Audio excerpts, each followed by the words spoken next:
I think, sir, with due respect, one of the challenges that I'm beginning to become convinced is our issue now in the country, especially since we've started this democracy. Everything considered, I think it's that we must accept that it's easier to win an election than to form government. For when the alignment of the forces play in your favor, INEC and all of that, including the judiciary, you could be declared the winner of an election. The big challenge that has frustrated our democracy and the growth of this country, in my opinion, is that how do you form a government that every part of the country and the players in the country can be behind that government, pulling together the best brains to solve the problem of the day. I'm convinced that no leader really goes out there to fail, that indeed leaders have not been able to meet the expectations of the Nigerian people because they have put only what they could gather by themselves around the table as the directive principles of solving the problem. If we're able to work on this, and we're able to understand that, yes, the Southwestern challenge is now really resolved, we're left with two challenges that we need to figure out how to resolve. In my opinion, 3 leaders got independence for the Federal Republic of Nigeria. Anyhow you prime it, and Azikiwe will be mentioned.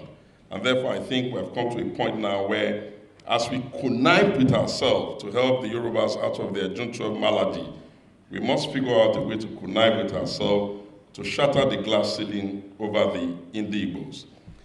Segun Showumi, a chieftain of the People Democratic Party, talking about the injustice that has been melted against the Igbos, especially when it comes to politics. He said so many things which I agree with him, and there are other things I don't really agree with him. And one of such that I agree with him is the fact that it's easier to win an election in Nigeria. It's very easy to win an election in Nigeria, especially when you have the war chest, the money to control the narrative of the day. You have the judiciary. With your money, you can buy the judiciary. With your money, you can buy the Independent National Electoral Commission, and you can tell the Independent National Electoral Commission to go against their rules and regulation and favor your own rule and regulation. You can tell the Independent National Electoral Commission to switch off the IREF. With your money, you can do a lot of things in Nigeria, and it's very, very easy to win an election in Nigeria. But after election comes the real problem, where the problem lies, and that is where you have to lead the people.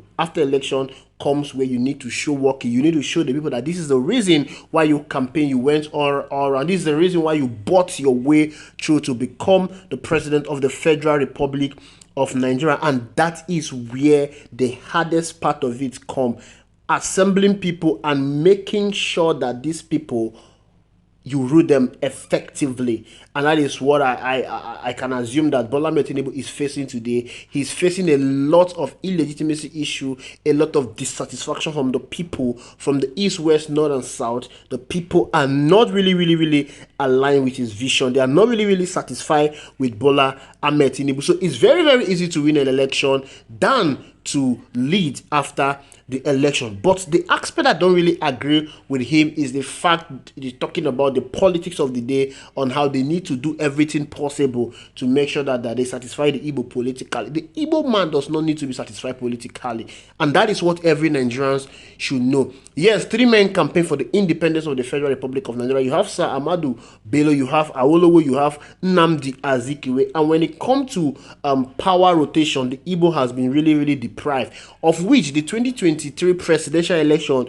it was believed that the major political party, the PDP, the APC, will microzone their ticket to the east to give the Igbo a fair chance to the presidency, at least for equity, for justice, for fairness. But then, to show how imbalanced the Nigerian political system has been, the north and the west all scramble for it. But what you need to understand is that the Igbo man is not really looking for the presidency. Igbo man wants a functional society for all, a functional country for all. Let me give you an instance. From the beginning of the democracy, 1999, the Igbo man supported Olusegun Obasanjo, who is a Yoruba man, against their own brother. Odumegu Ojukwu, who fought the war for the Igbo people. They did the same thing in the 2023 presidential election. 2007, they did the same thing, supported Yaradua against Orji Uzor Kalu, and that has been going on.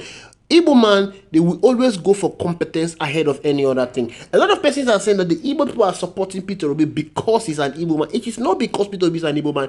It's because Peter Obi is competent.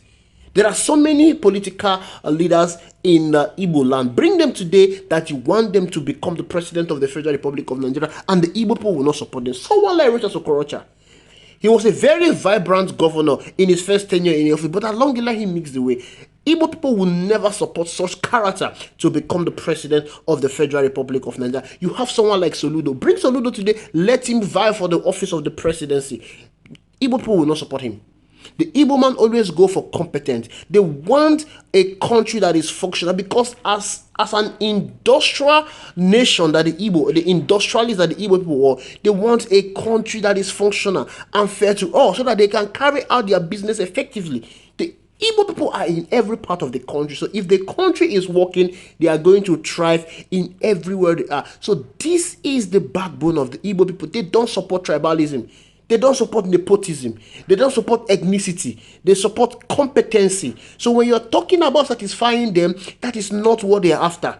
Bring anybody from any part of the country. As long as this person is competent, the Igbo people will support them. The Igbo man is not even concerned himself about producing the presidency. No, that is not what they are after. They are after making sure that Nigeria work. But for equity, justice, and fairness, yes, at least for that bragging right, this region is overdue, long enough due to have a shot to the presidency. And there is no way Nigeria will move forward if a part of the country is being marginalized, if a part of the country is being segregated, if a part of the country is being treated like a second-class citizen. The Igbo control part of the economy of this country. They control the commerce of this country. Nigeria will not move forward if the Igbos are being overlooked. They will not move forward. For a nation to prosper, there must be equity, there must be justice, and there must be fairness. So I agree to him on that aspect, but to clear the air, the Igbo people, major concern is not to produce the presidency. The Igbo people major concern is to ensure that the country works well, the country functions well, so that their businesses can thrive, so that they can thrive in every part of the country they are. Look around you, you will see an Igbo man doing his or her business. They need that environment to be conducive. The least worry of an Igbo man is not the presidency.